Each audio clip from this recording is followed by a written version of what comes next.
Ashamaa harka fuunee akkam jirtu kabajamoof jaallatamoo hordoftoota sagantaa leenjii kan taatan egaa akkasuma biyyoota garaagaraa irra teessanii leenjii kan dhaggeeffattan egaa warreen nan beekneef Abdiin jedhama biyya Itoophiyaa irraa. Egaa akkasuma leenjiin jireenya keenya keessatti dirqama kan nu barbaachisudha jechaadha. Sababiin isaas maaliifi sooranni fakkeenyaaf qaama keenyaaf nu barbaachisa. Akkasuma sammuu keenyaaf immoo barnoota garaagaraatu nu barbaachisa jechaadha. Barnoonni kunis barnoota akkasumaan fayyuma qophaa'an miti jechaadha. Leenjistoonni yeroo hedduu kitaaba garaagaraa irraa muuxannoo leenjisaan isaanii kenneefiin kan isaan qopheessan jechaadha leenjii. Egaa leenjii kana dhaggeeffachuun immoo isin jabaattanii kaayyoo keessan akka milkeessitaniif kan sin gargaarudha jechaadha. Egaa guyyaa irraa leenjii nuti waliin ilaallu jechaadha. Namoonni kaayyoo qaban wanta gaarii namaaf yaadu kan jedhudha jechaadha.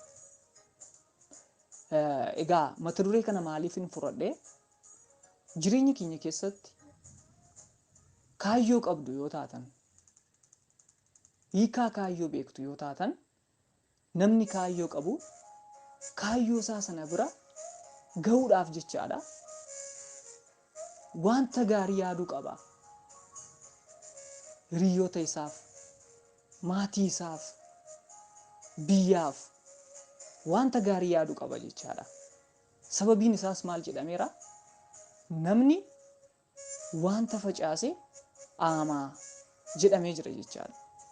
Kanaaf yaada nuti har'a qabnu deemsa keenya keessatti kallattii kamiinuu hojii kamirrattiyyuu gara fuula duraatti wanta nuti har'a keessa teenyee yaadnu baay'ee murteessaadha jechaadha. Kanaaf yoo har'a gaarii raawwanne, yoo har'a waan gaarii yaadne, yoo waa'ee milkaa'inaa, waa'ee guddinaa yaadne sadarkaa sana irra gahuu dandeenya jechaadha. Nama kamiifillee ilaalcha gaarii yoo qabaanne namoonni hedduu isin miidhuu danda'u. Namoonni hedduu kallattiin beekamneen si mufachiisuu danda'u. Tasuma isin namoota si mufachiisaniif, namoota isin gaddisiisaniif waan badaa yaaduu hin qabdan jechaadha. Waan gaarii yaaduu qabdu. Yeroo hunda namoota haala kamiin akka gargaaruu qabdan, akka gammachiisuu qabdan, haala kamiin akka yaada gaarii qabaachuu qabdan yaaduu qabdu jechaadha. Egaa wanti baay'ee nagarramu jireenya koo keessatti barnoota guddaa naaf ta'e seenaa tokko isiniif himuun barbaada jechaadha. Seenaan kuni tarii akka fakkeenyaatti mata duree koo duukaa waan wal fakkaatuuf isiniif kaasa jechaadha. Egaa seenaan ani guyyaa irraa qabadhee isiniif dhiyaadhe akkas jedha. Obbolaan lamatu ture. Baay'ee wal jaallatu, baay'ee wal kabaju, tokko hangafadha, tokko immoo quxisuudha. Inni hangafni, inni quxisuu baay'ee wal jaallatu jechaadha. Lafa maatiin isaanii kennaniif maasii hedduudha kan isaan qotatan. Qonnaa qotu jechaadha. Qonnaa kanarraa galii hedduu argatu. Waliin jiraatu jechaadha. Jaalala guddaatiin.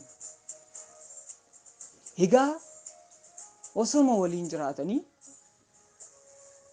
egaa wanti uumamuun beekamu guyyaa tokko walitti bu'uun dhufte jechaadha. Gaafa kana inni hangafni, inni quxisuu baay'ee walitti dheekkaman, baay'ee wal jibban, lafa isaaniin qooddatan. Akkasuma lafa qooddachuu irra darbanii nuti wal arguurree hin qabnu jechuudhaan murtoo cimaa keessa galan jechaadha. Egaa balballi isaanii lamaan gamanaaf gama ture jechaadha. Balballi lachuuyyuu walitti banama. Wal argu jechaadha gaafa ribarraa ka'an. Egaa guyyaa tokko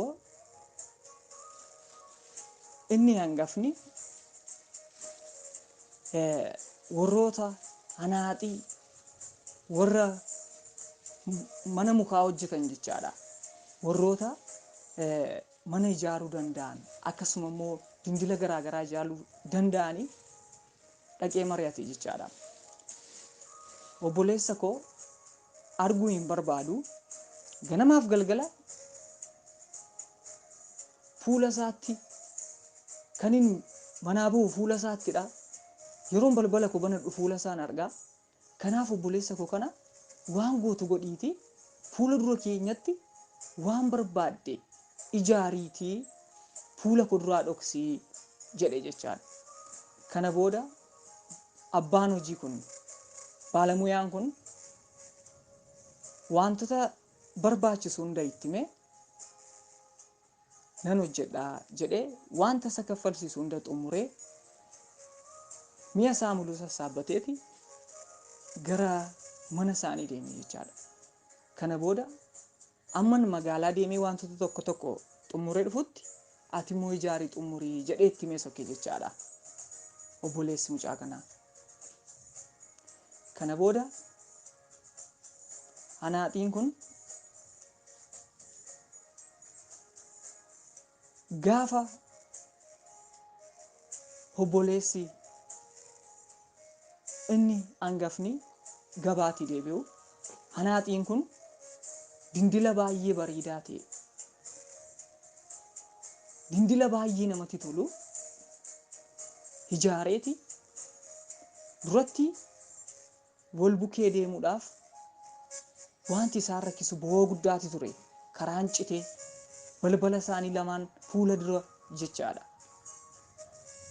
Anaaxiin kun garuu dindila baay'ee bareedaa ta'e kan ittiin isaan irra deemanii walitti marmaaruu danda'an gidduu isaaniitti ijaareef.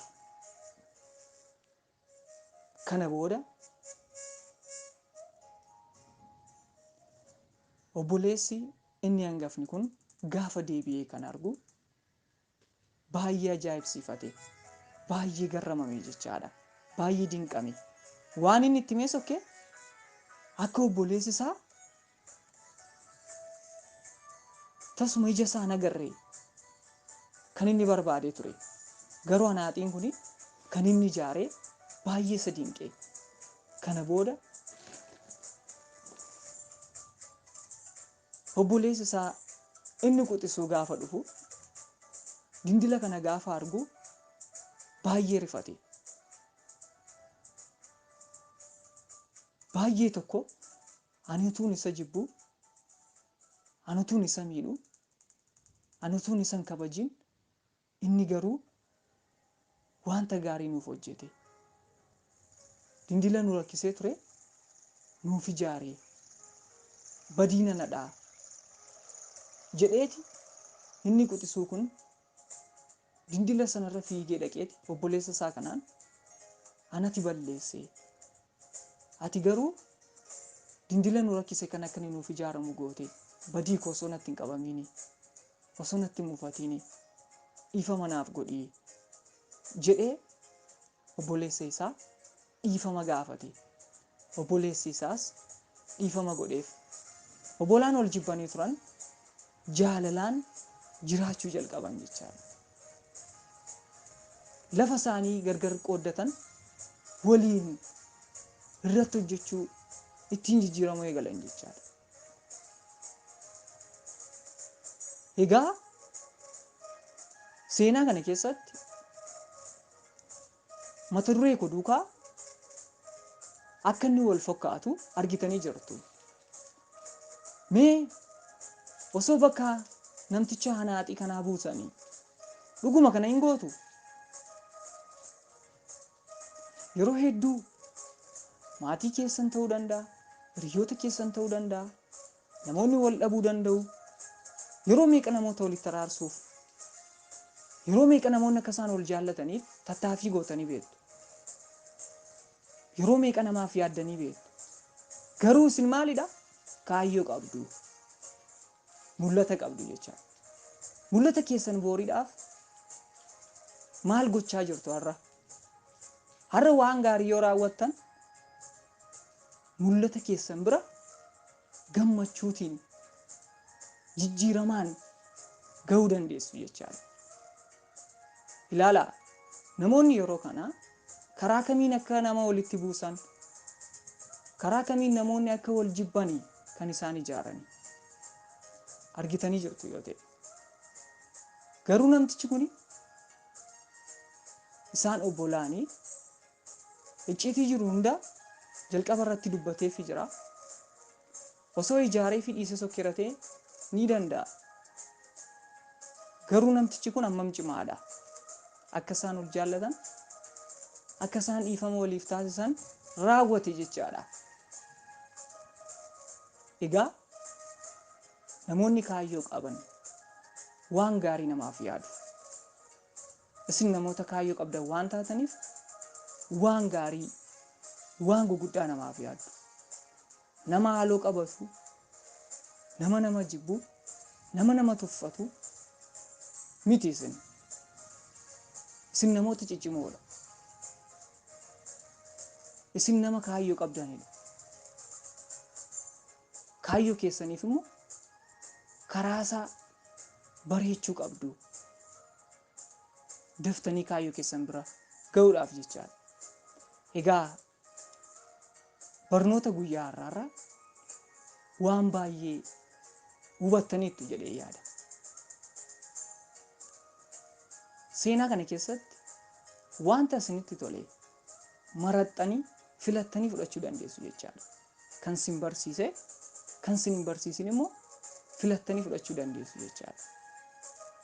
Waan na dhaggeeffattaniif baay'ee galatooma.